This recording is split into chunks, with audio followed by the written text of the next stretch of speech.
apapun yang kita hadapi sekarang, bagaimana kesulitan yang kita hadapi sekarang, kita harus yakini bahwa akan ada kemudahan sesudahnya.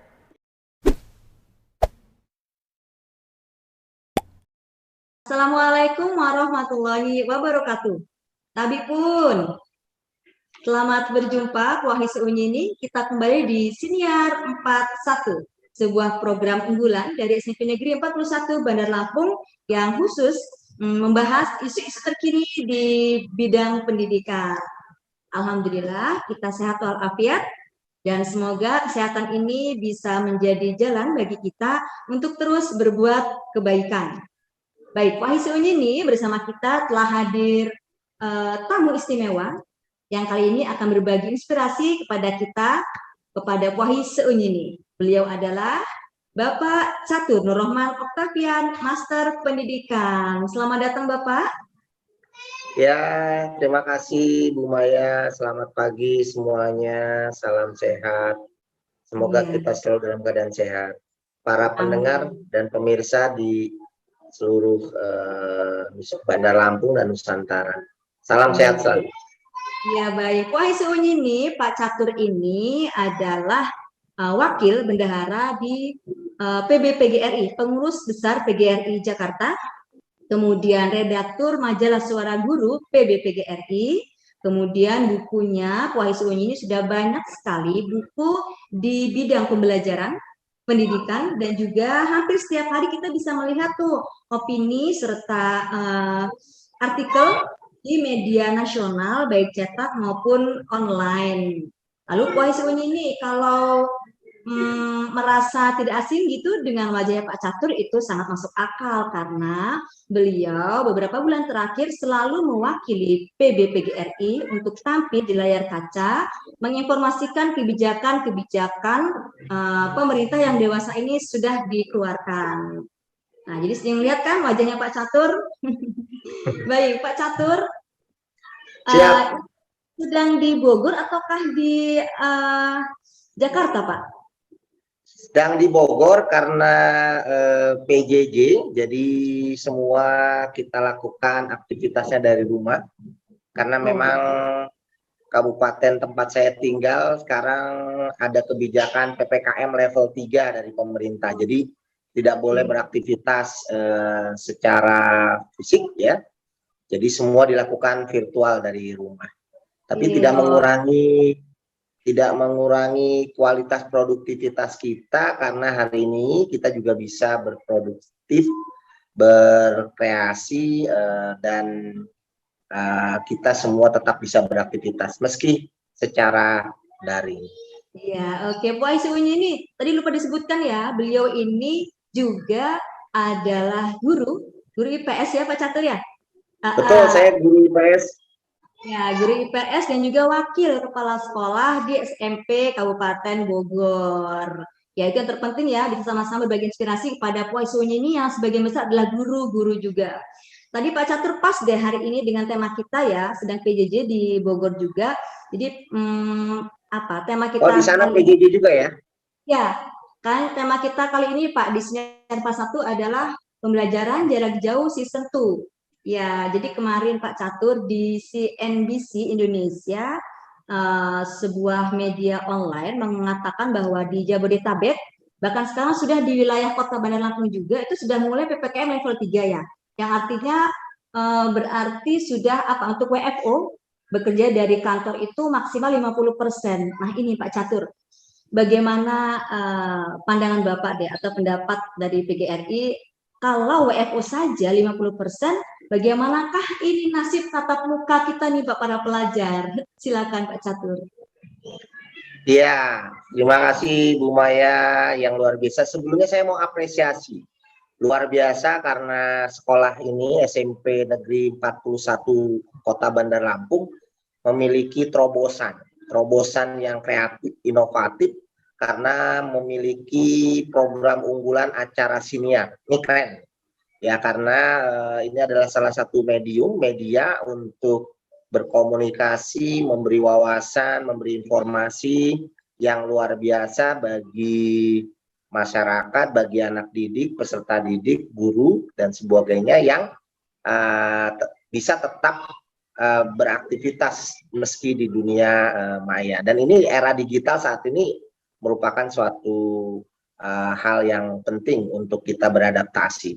Terima kasih, sebelumnya saya mau apresiasi. Nah, terkait tentang PTM, memang kita sebelumnya sudah PTM, bahkan ada SKB 4 Menteri sebelum direvisi, itu 100% untuk melaksanakan PTM, di mana waktu itu kondisi COVID memang melandai. Jadi setelah puncak COVID varian Delta, di bulan-bulan November, Desember sudah melandai, sehingga boleh kita tatap muka. Dan sekolah kami, sekolah saya di Kabupaten Bogor juga sudah seluruhnya boleh PTM ketika itu. Kemudian datanglah gelombang yang ketiga, yaitu adanya varian Omicron yang mungkin masuknya di sekitar mulainya di Januari. Sehingga saat itu PTM kita sempat yang berjalan, akhirnya karena kondisi banyaknya terpapar, memang varian Omicron ini, termasuk saya Bu Maya, 2 minggu lalu saya positif. Tetapi guru-guru positif banyak, siswa juga, sehingga mau tidak mau kita kembali beralih pembelajarannya dengan PJJ kembali. Ya, tetapi mungkin agak berbeda ya dengan yang waktu PJJ dulu. Dimana kalau PJJ dulu memang kita masih mungkin masih banyak meraba-raba, masih banyak trial error dan sebagainya, karena memang waktu itu datangnya gelombang 1, gelombang 2 itu COVID, kita masih banyak beradaptasi dan masih banyak sedikit informasi tentang COVID sendiri. Sehingga kita masih mungkin perlu beradaptasi lebih lanjut. Tetapi belajar dari kemarin, mungkin PJJ yang saat ini kita lakukan mungkin sudah jauh lebih bisa terencana ya dibandingkan dulu. Kita sudah banyak bisa memanfaatkan berbagai saluran dan sebagainya, platform. Termasuk seperti ini nih, Siniar ini salah satu bentuk mungkin bisa digunakan para guru untuk belajar ya, nanti diupload di YouTube dan sebagainya, kemudian bisa melalui audio dan sebagainya. Nah, cuma pengalaman kami secara empirik nih, guru-guru dengan siswa, varian Omicron ini agak berbeda dengan saat dulu. Kalau dulu mungkin agak parah ya, saya pernah kena juga dulu yang Januari tahun lalu itu agak parah ya, penciuman hilang dan sebagainya. Tapi kalau Omicron ini penciuman tidak hilang, kemudian lebih kayak flu, di atas flu sedikit lah. Dan 5 hari rata-rata secara empirik rekan-rekan saya yang positif pun sudah bisa kembali negatif gitu. Jadi belajar dari pengalaman empirik ini, varian Omicron tidak sedahsyat, seganas dari Delta, sehingga kita mungkin di dunia pendidikan harus optimis bahwa ini akan cepat dibandingkan masa PJJ yang sebelumnya di gelombang 1, gelombang 2. Artinya penutupan sekolah yang saat ini mungkin relatif cepat. Mungkin di awal Maret mudah-mudahan sudah bisa melandai kembali dan kita bisa kembali lagi PTM. Ataupun di daerah-daerah yang levelnya memang level gelombang level 2, PPKM level 2, itu mungkin masih bisa shifting, masih bisa 50-50 siswa bergantian. Nah, ini mungkin kita waspada tetap, tetapi paranoia, ketakutan itu jangan gitu. Artinya waspada, ya tetap prokes dan sebagainya. Kalau kita sudah vaksin 1, vaksin 2, apalagi sekarang di Bogor ini sudah mulai, para pendidik sudah mulai akan menjalani vaksin ketiga, booster. Dan saya optimis meyakini bahwa apapun yang terjadi ini, varian Omicron ini akan lebih cepat bisa kita hadapi, dan pembelajaran tatap muka bisa kembali berlangsung dengan baik, dan mungkin ini adalah tanda dari akhir pandemi. Mudah-mudahan ya, ini harapan kita ya, karena semua sudah divaksin booster dan bisa lebih baik gitu. Pengalaman saya kemarin hanya 3 hari sudah hilang gejalanya dan 5 hari sudah negatif. Oh, Itu alhamdulillah. Bu Maya, mungkin sedikit ini dari saya. Berarti Pak Catur, kemungkinannya untuk tatap muka sih kita mengikuti saja ya PPKM ini ya, sampai level berapa. Kalau emang FO-nya sudah bisa berkurang atau bertambah, maksudnya berarti tatap muka juga bisa lebih banyak lagi ya Pak untuk para siswa.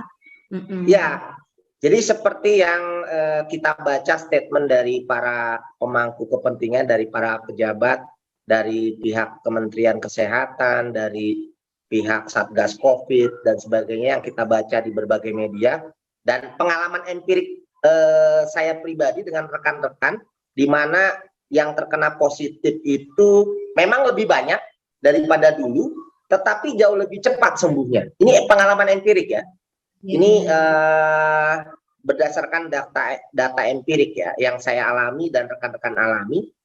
Ini membuktikan bahwa kemungkinan memang menyebarnya cepat dan kemungkinan lebih cepat selesai, sehingga kita akan lebih bisa kembali ke situasi sebelum varian Omikron ini menyebar. Tetapi tetap tadi saya berharap kita tetap waspada selama pandemi belum dinyatakan berakhir, maka protokol kesehatan tetap kita harus laksanakan dengan baik, sehingga meminimalisir bagaimana penyebaran itu terjadi. Jadi memang klaster sekolah saat ini sudah mulai banyak dan sekarang sudah kembali PJJ. Ini kebijakan yang baik dari pemerintah untuk tetap kembali PJJ supaya mengurangi dampak yang kita tidak inginkan. Tetapi lebih cepat sembuhnya saya lihat dari pengalaman empirik rekan-rekan dan beberapa informasi yang saya dapatkan dari beberapa tempat. Jadi kemungkinan kita bisa lebih cepat mengatasinya. Dan tetap memang idealnya PTM itu akan berjalan bagusnya di saat pandemi berakhir. Tetapi pertanyaannya adalah kita kan belum tahu pasti pandemi itu kapan berakhir. Nah, sementara penurunan pencapaian anak-anak didik dalam kemampuan akademik dan karakter juga semakin menurun nih. Learning loss yang disebut learning loss tadi. Ini kita harus sebagai guru harus segera mengatasinya, berusaha mencegah kembali semakin turun learning loss itu. Itu jadi tadi Pak sudah masuk tuh ke materi itu tuh ya, berarti langsung masuk saja berarti ke teknis Pak ya. Kalau tadi berarti tatap muka akan diundur ya, berarti kita masih akan PJJ dalam waktu yang mudah-mudahan kita doakan bersama tidak akan berlangsung lama. Berarti ya, mudah-mudahan tidak berlangsung lama, tidak seperti yang dulu lah. Ya, betul, mudah-mudahan. Nah, artinya lagi bahwa learning loss akan tetap terjadi ya Pak ya, tanpa bisa kita hindari itu. Nah, sekarang bagaimana nih saran atau mungkin pandangan Bapak, bagaimana sih untuk meminimalisir learning loss sebagai efek yang pastinya kita dapatkan dari pandemi ini, Pak? Silakan. Ya, jadi menurut studi UNESCO dan sebagainya, memang learning loss ini bukan hanya terjadi di Indonesia. Seluruh dunia ini juga kekhawatiran learning loss ini semakin panjang, semakin melebar apabila PTM dihentikan. Artinya sekolah ditutup itu terus-menerus, maka learning loss ini makin melebar. Itu bukan hanya di kekhawatiran yang terjadi di Indonesia, tetapi terjadi di seluruh dunia. Karena memang pandemi ini kan global, sifatnya global, terjadi di mana-mana. Tetapi untuk khusus kita di Indonesia memang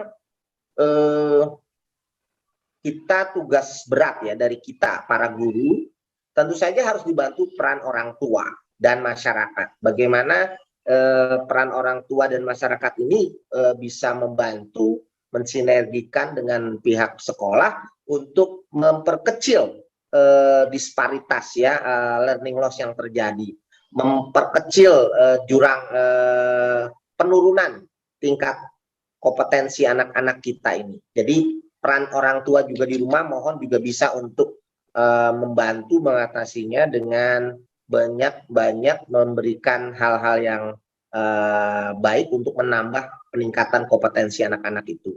Walaupun mungkin tidak bisa ideal, tetapi minimal bisa menekan itu. Kemudian peran masyarakat, termasuk misalnya banyaknya kegiatan-kegiatan seperti ini nih, misalnya bagaimana sekolah melakukan terobosan-terobosan, melakukan bagaimana pembelajaran jarak jauh tidak hanya misalnya by WA, tapi bagaimana misalnya berbagai platform melalui audio, video, dan sebagainya. Seperti contohnya melalui siniar ini. Jika contoh misalnya ada lagi contoh yang bagus, misalnya guru di Tasikmalaya, guru seorang aktivis PGRI Kabupaten Tasikmalaya, di sana dia membuat TV lokal.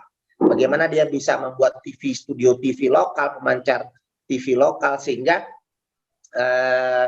namanya pesan-pesan edukasi, baik secara materi pelajaran maupun hiburan-hiburan yang mendidik bisa masuk ke anak-anak yang lebih banyak mungkin mempunyai TV. Di hampir semua masyarakat kita kan memiliki TV.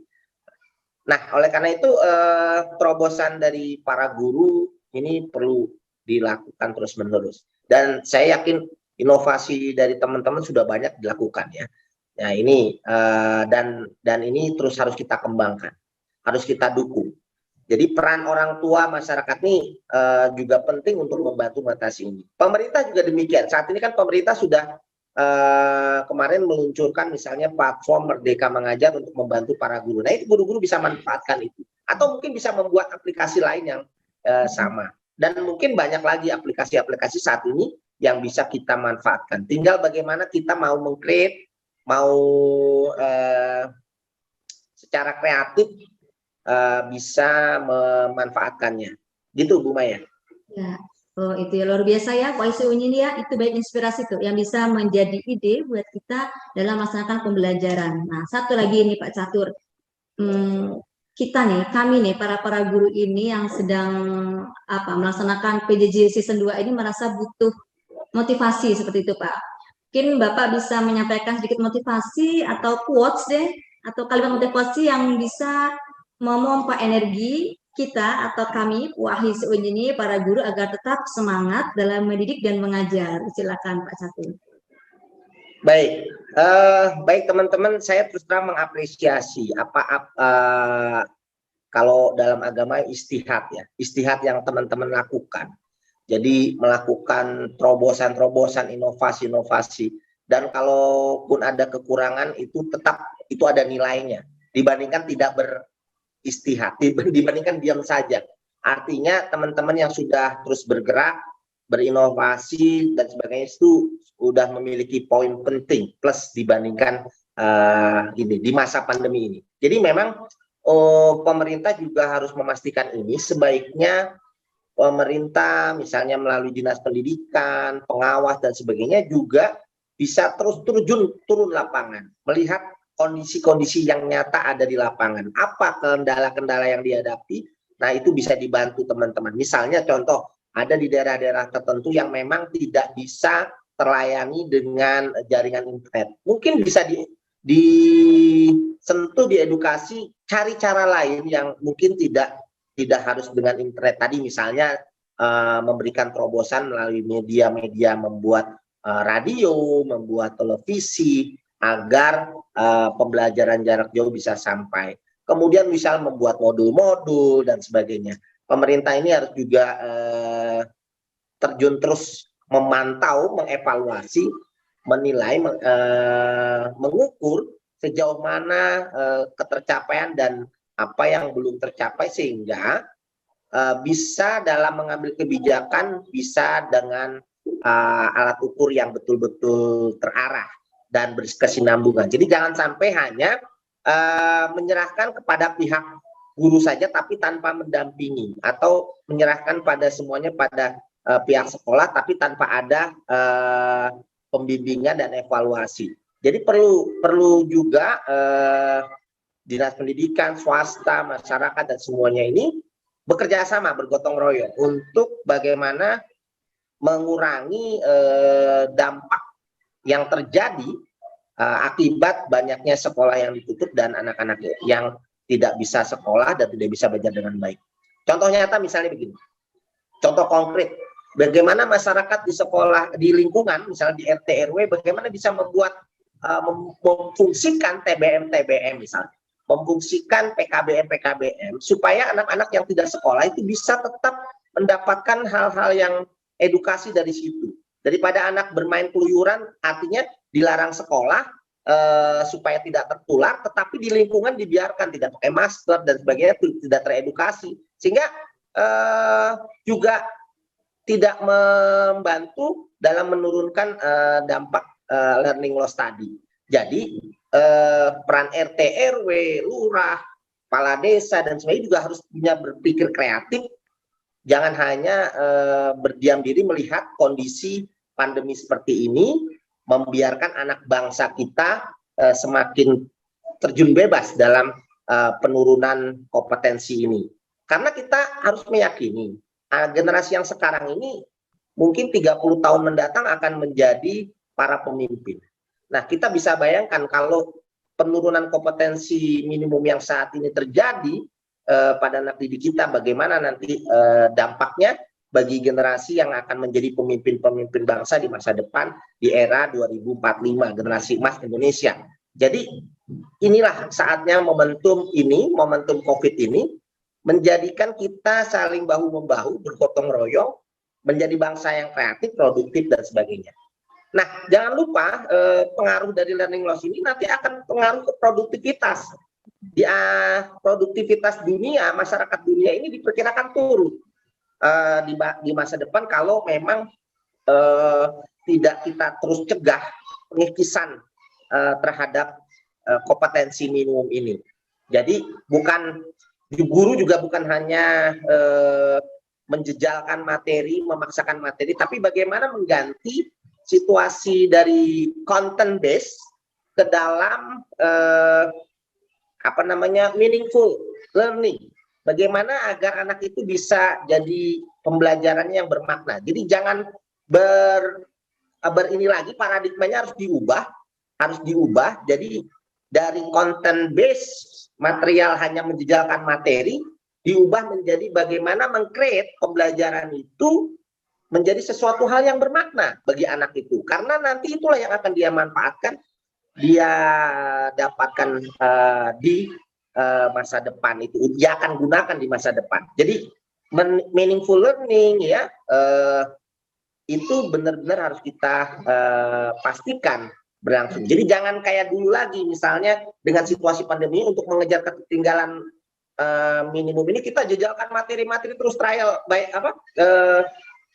bukan begitu, bukan seperti itu, tapi bagaimana agar situasi itu kita ubah, paradigma kita ubah, sehingga bagaimana meng-create pembelajaran menjadi pembelajaran yang bermakna dan menyenangkan. Itu Bu Maya. Oke, bagaimana Pak Iswani ini sudah bisa ya mengambil pemaknaannya ya, sudah bisa menyerap sarinya. Tadi yang disampaikan oleh Pak Catur Nurrohman Octavian, Master Pendidikan, sangat menginspirasi kita. Semoga bisa menjadi menjadi penyulut trigger bagi kita untuk terus semangat, untuk terus bergerak meskipun PJJ dilanjutkan. Terima kasih banyak ini Pak Catur atas segala inspirasinya. Semoga jadi ilmu yang bermanfaat karena akan dimanfaatkan atau diimplementasikan oleh para puahis ini. Ya. Kalau bisa saya nambahkan sedikit closing statement, Bu Maya. Jadi bangsa yang besar ini kita harus optimis ya. Kita harus optimis bahwa kalau badai itu pasti ada di eye. Di eye itu pusarannya di tengah. Jadi di sedahsyat apapun badai yang terjadi, pasti ada sesuatu yang tenang. Pasti akan ada cerah di belakangnya setelah badai. Artinya apapun yang kita hadapi sekarang, bagaimana kesulitan yang kita hadapi sekarang, kita harus yakini bahwa akan ada kemudahan sesudahnya. Itulah yang mungkin harus kita bisa ambil poinnya, artinya badai pasti berlalu. Dan itu harus optimisme kita tumbuhkan kepada semua anak didik kita, kepada semua pendidik, dan kepada semua masyarakat bahwa badai pasti berlalu. Terima kasih Bu Maya. Ya, Masya Allah. Waalaikumsalam. Demikian Pak Iswani ini, badai pasti berlalu. Jadi nggak ada alasan ya buat nggak semangat. Terima kasih banyak ini Pak Catur. Selamat beraktivitas kembali. Mungkin berikutnya kita bisa ngobrol lagi di bincang-bincang pendidikan berikutnya. Ya, Terima kasih Tabi pun. ya Bu. Bu Aisyah ini Salam buat semua teman-teman dan semua peserta didik di Bandar Lampung khususnya dan di semua wilayah Provinsi Lampung. Oke. Ya, sampai jumpa. Terima kasih, tetap semangat. Ya, terima kasih Pak Catur. Aisyah ini kita akan berjumpa lagi di acara berikutnya untuk Sinian Pas 1 untuk mendapatkan inspirasi pendidikan selanjutnya. Demikian, terima kasih. Wassalamualaikum warahmatullahi wabarakatuh.